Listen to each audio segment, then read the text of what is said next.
আচ্ছা, শুটকি মাছ দেখলেই নাক সিটকানোর কি আছেন বলুন তো? গন্ধের জন্য? সে তো কাঁচা মাছেরও গন্ধ। ঠিক আছে, আর নাক সিটকে লাভ নেই, আসুন একটা সুন্দর রেসিপি দেখে নিই। প্রথমে মাছটাকে কেটে ধুয়ে নিয়ে সেদ্ধ করে নিলাম। এরপর এর হাড় মাছ আলাদা করে ফেললাম, যাতে বলতে না হয় হাড় মাছ এক হয়ে গেল।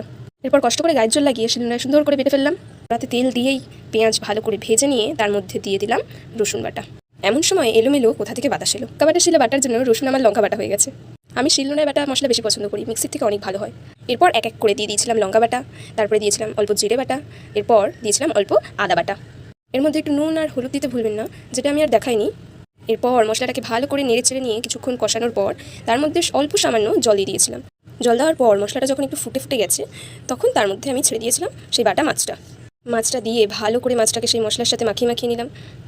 এরপর এভাবেই ভালো করে নেড়ে চেড়ে লাল লাল করে যখন মাছটা ভাজা হয়ে যাবে, তখনই আমাদের শুটকি মাছ বাটা রেডি হয়ে গেছে। বাড়িতে অবশ্যই ট্রাই করবেন, খুব সুন্দর একটা রেসিপি।